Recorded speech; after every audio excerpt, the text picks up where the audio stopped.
Minute. Minute. Papillon. Minute Papillon. Est-ce que vous connaissez la théorie fallacieuse? C'est une théorie émise par un philosophe méconnu des Lumières, Ernest René. Avec un O, R-O-N-E. René, pas René Lataupe. Je suis un castor. En gros, ça dit: en partant d'un mensonge, on peut construire une nouvelle vérité et dans l'absolu changer la face du monde. Un mensonge pourrait donc être bénéfique par le biais entre autres de l'auto-persuasion. À petite échelle, sa théorie se vérifie chaque jour. Bon, c'est 3 fois rien, vous allez vous en sortir, hein. Dans le doute, je vais quand même vous prescrire des antibiotiques et sinon vous avez une assurance obsèque. On parle bien sûr de mensonges mesurés. Oh, mais de nos jours, c'est bénin, vos bras amputés, ils vont repousser, hein, suffit de plâtrer. Ouais, parce que si c'est juste impossible et complètement débile, ça marche pas. Bon, dans le pire des cas, je vous gonfle un petit peu les seins et vous pourrez attraper des objets avec, ça compense. Ah, vous êtes un monsieur une bite coudée? Quoique, des fois on se demande. Je viens de perdre mon travail, ma femme s'est barrée avec les gosses et en plus il y a plus de whisky, j'en peux plus.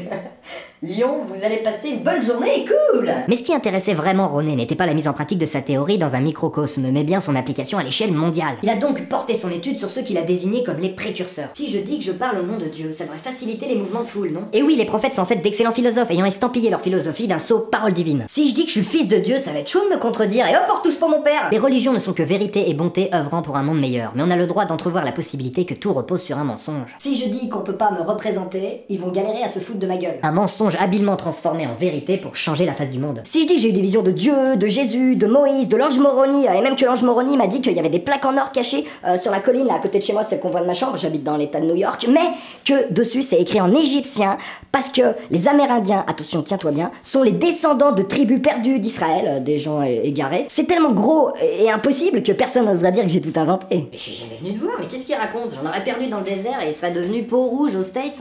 Et pourquoi pas banquer à Wall Street, hein? Et puis d'abord, t'es qui toi? Joseph Smith, aka le prophète des Mormons, gros, Oscar du meilleur scénario. À ne pas confondre avec Robert Smith de The Cure, hein, qui a plus d'adeptes mais qui n'est pas totalement assimilé prophète. Hein. Jésus, on a de la blague. Joseph Smith, mort en 1844, d'une balle dans le dos en tombant par la fenêtre. Ah, même sa mort, elle semble complètement inventée. Il aurait vidé son 6 coups sur ses assaillants et en aurait blessé 3 avant de mourir, ce qui en fait un martyr bien, mais pas top. Allez, de toute façon, vous les anciens, vous croyez que les plus vieux que vous, hein, mais jamais les petits jeunes, hein, ça s'arrête au moment de votre mort. Ressuscité, tout le monde dans le même panier, y'a que Momo qui a raison. C'est qui le peuple élu?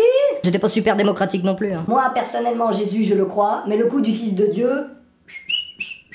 Alors que celui qui a raison, c'est toujours le dernier qui parle, hein. Et c'est qui le dernier des prophètes? N'importe quoi, c'est pas toi. En plus, d'un côté, je suis le premier prophète non travelo, hein. Je m'habille pas en robe, moi. Voilà, retenez-moi, je crois que je vais faire pire des commandements. Oh, on se calme, les prophètes. De toute façon, chronologiquement parlant, le dernier, c'est Marcus Garvey, du mouvement Rastafari. Respect, prophète au XXe siècle, c'est chaud. Ah bah carrément, t'as intérêt à roder ton discours et tes effets spéciaux. Pour Marcus Garvey, la terre promise serait l'Éthiopie. Oh, comment il ment!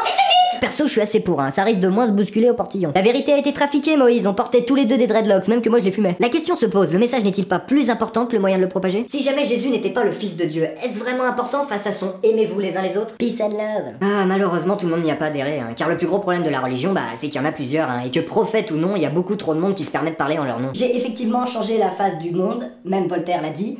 Par contre, j'ai jamais dit qu'on pouvait pas me représenter. Ah bah, heureusement, parce que d'un côté, je vous représente. Tuez-le. Les études d'Ernest René se sont portées sur ces hommes qui ont essayé d'améliorer le monde en partant d'un présumé mensonge. Plus récemment, la Déclaration des droits de l'homme et du citoyen a comme premier article « Les hommes naissent et demeurent libres et égaux en droit ». Un mensonge qui tend, si on y croit tous, à devenir une vérité. Ah bah y a encore du boulot, hein. Je suis défoncé. La théorie fallacieuse amène finalement une cruciale interrogation. Quel mensonge peut rendre définitivement le monde meilleur? Allez, j'essaye.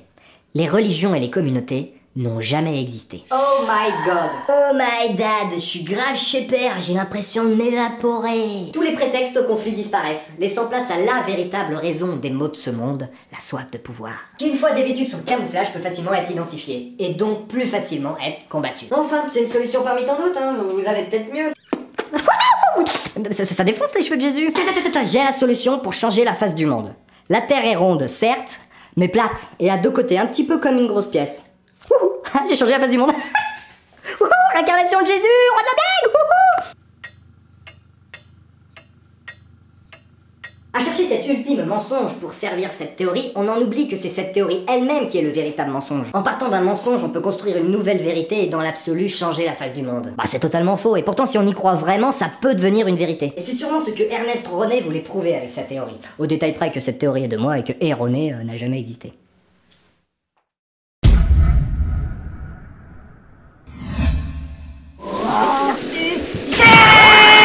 Ah mais je n'en doute pas une seconde, moi je triple pèse.